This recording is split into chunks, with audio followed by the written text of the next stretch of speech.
All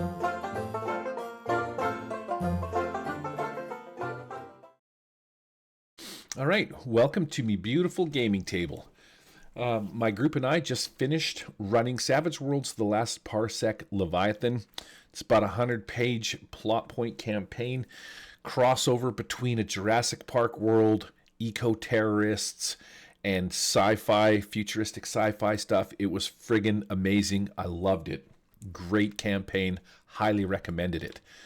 I'm going to show you how I played it on Tabletop Simulator as quickly as possible. In my last video, I introduced four or five of the maps that I had played on. I'm going to show you the same maps that I finished the campaign on. And yeah, so that you could run it or modify it to your liking if you ever decide to run it on Tabletop Simulator, which probably is highly unlikely, but let's look at some maps here. So we're smashing into the Moorland map. So this was the last one that I showed you, was the artifact site. So we're going to pick it up with the next one, which is the War Room. Give this sucker a second to load up, and then I'll show you what I did. And while this map is loading, this War Room takes place in the city of Ralston, which is the main city. Your group is pulled back into Ralston. You go meet Colonel Sanders, whatever the guy's name is, and he tells you what they found out, what the scientists have found out from some of the samples that you've returned, and you get a little bit more information. So I set up this little theater, scooped a bunch of parts, put down some rugs and stuff like that, kind of found this box and whatnot, and modified it a little bit into this. You got major notes off to the side. You got Colonel Axel Sanders. He's up here. And then one of the cool things that I like about Tabletop Simulator is the ability to make states. So on this backsplash board up here, from the GM's perspective, I can just right-click on this thing and I can go to states. I played a little joke on one of my characters who used the love interest card on Care Langstrom, and I made it out that Major Notes had taken this image from Colonel Sanders' phone. Just, like she had a prior love interest in him, kind of a thing. But yeah, just a little joke I played on one of my characters. Here's some nanobot image stuff that I found. Again, spoilers. Go back to my last issue. If you got a problem with spoilers, you shouldn't be looking at this anyway. This is for GMs. Or, if you're interested in running it, if you just want to see maps for your own games and stuff like that. But here's the Leviathan map from in the book that I just cropped out of the book and slammed in here. So the War Room episode is set up to shoot you into to give you some information and shoot you into your next adventure, which is you're tasked to go rescue a bigwig. This hunter guy, this guy's down hunting. Here's the hunter's camp. Now in the book, they play it up like this guy's living in tents, and I'm like, if he's mega rich, and he comes to this place. Oh yeah, I changed the states, so this stays. This actually doesn't appear there just because I changed the states. It stays. If he's mega rich, he would have like a super cool hunting lodge with maybe a pool on the outside and some half-naked hot chicks lounging around the gimmick. I also threw in Karen, which is like Dan the Man's love interest. She's got a little cyber wheel and shit there. Your party lands here with the idea that they're supposed to go rescue this bigwig. I made him out to be like a rap star that's out here hunting apex predators and stuff like that. These ATVs are here. So your party lands, talks to Karen, gets on the ATV. She says, hey, they went down this trail to a hunting blind.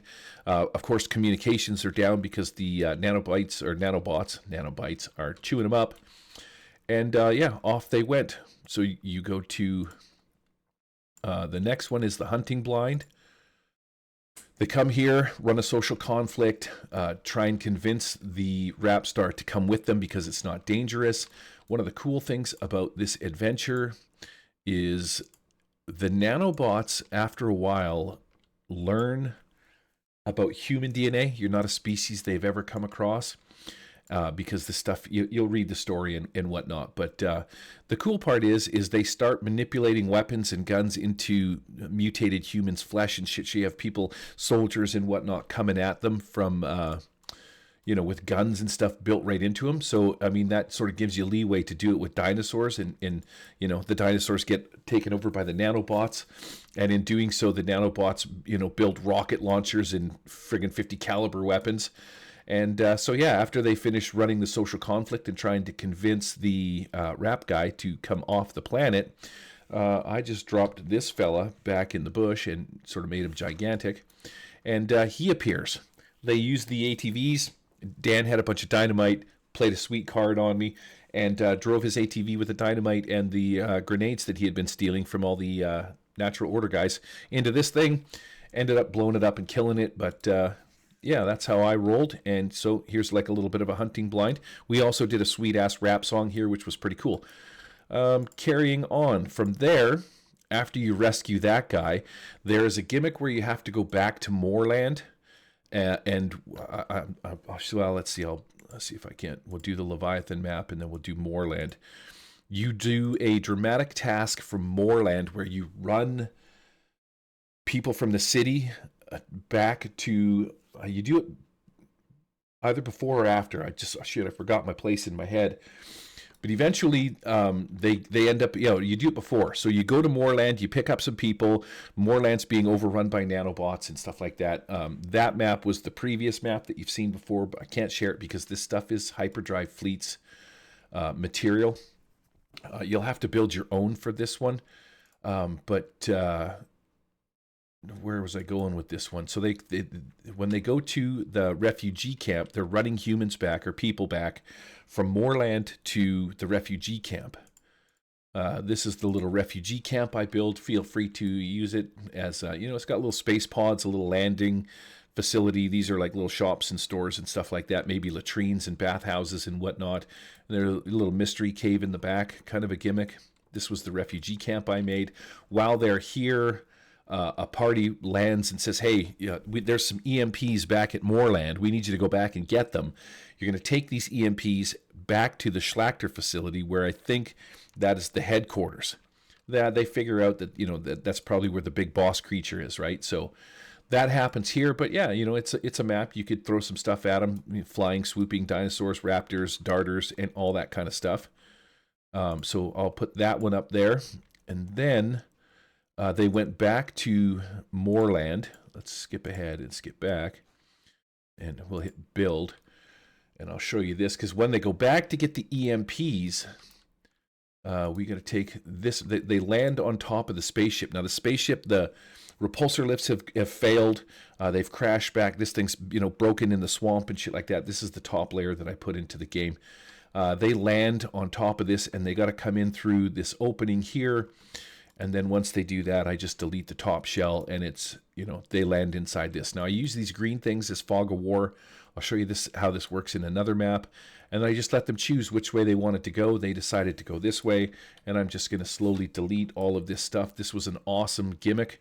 Because this place has been taken over by nanobots, you can start introducing all sorts of cool things. Like, I had a little ship come around here with a laser gun on it. It started blasting them on these little these little train tracks. These little arms and stuff they had to get through here. Was part of my plan was to make them go through here and have these things attack them. These little drills and shit like that would come after them. If they came down this way, of course, there's going to be like another set of things with atmosphere and different things they have to do. This room is filled with lasers that turn radioactive waste or medical waste into plasma. So they got to, get through this room by defeating these laser beams somehow or turning them off. They come through the medical bay with a bunch of surgical tools attacking them. All manipulated in some fashion by the nanobots. This room had a gigantic mech in it. That was being built by the nanobots and whatnot, and then they would have had to have done some kind of dramatic task to get through this heat, or just some kind of like rolls, agility tricks or something like that to manipulate their way through that.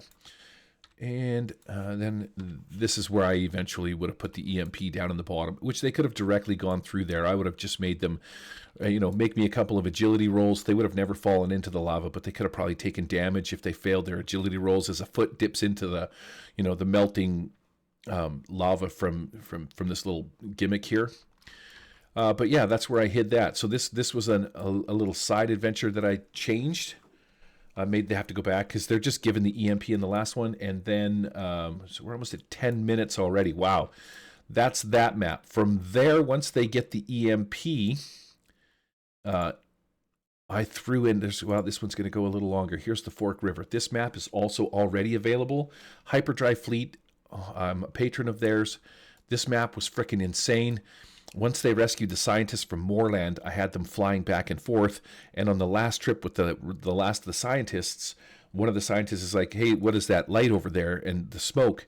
And she's like, my husband was on this top secret new sort of robotic, phantasmagorical looking ship, and they're running tests over here to like mine the planet or, you know, stuff like that. And so I took this ship. I'll do a little bit of Control C and we'll go back to states, change this back to number 1. And this is like a gigantic mech. They landed on top of the roof of it. And the idea is they were trying to get this shaft open.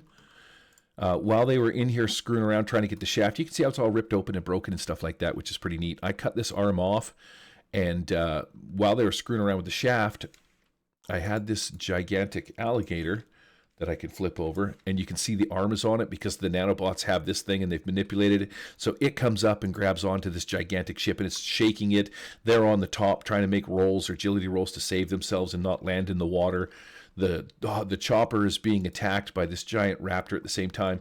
3D. You got, because this is a 3D environment in Tabletop Simulator, you got Canned Beef is swinging from a rope, and Shaft is trying to get back in, from his little propeller gimmick into the back of the ship, while Dan tries to make all these rolls to hold it steady and avoid this big giant thing. Once they did that, I just delete the top, and they land inside. They come down this little ladder and land in this room. And then it's just a matter of, after I've made all these little shapes that I cover up all the things, I would have just put mutants in here. Mutant science officers, attack them with guns and mutant technology, maybe some radioactive waste, that kind of stuff, which would have been sweet. They decided not to go in here, and they threw the scientists that recommended they come over here, overboard onto the ship, and they flew off into the sunset, which was kind of a funny moment in the game. But this was one of the coolest maps and one of the funnest parts of the adventure that I just made up, like sort of off to the side kind of a thing. This was a little side quest. But this map is available. The Forked River is available, except I cannot put in the Hyperdrive Fleet stuff. You can get this from Hyperdrive Fleet if you join their Patreon. It's super easy to put in game if you've been watching my videos. And then, last but not least, we want to go back to, once they get the EMP, it ends with the grand finale, the Schlachter. I call it the Schlachter Foundation, but it's actually the Schlachter Factory. So they realize that they need to go here because this is where the majority of the pulses are coming from. And the gimmick is that they need to get these EMPs here and see if they can't detonate these electromagnetic pulse things, because they figure that whatever is controlling the nanobots is just like one brain doing all their business. So we switched it down to dusk to give it a little bit of sort of a nighttime feel. There's fog and it's hard to see because of all the nanobot swarms. Nanobot swarms. While they're on their way here from Moorland to the Schlachter factory or facility, the pilot is supposed to make a bunch of rolls. One of the things I love about Savage Worlds. So it starts off every 50K he makes a roll. So I had the first 2 at 0. The third one was -2, then -4, then -6, and that's the last one that he makes. The ship crashes no matter what. It becomes uncontrollable the closer they get, just because of like the density of the nanobites. Fucking nanobites, Jesus. Nanobots. So I crash land him here, and then this final map that I've made is the Schlachter Foundation. No, fuck, I don't know why I can't say shit right, but it's the Schlachter facility. And the nanobots have basically been planetscaping this place. There's little hives that are built up. These things are puking out methane.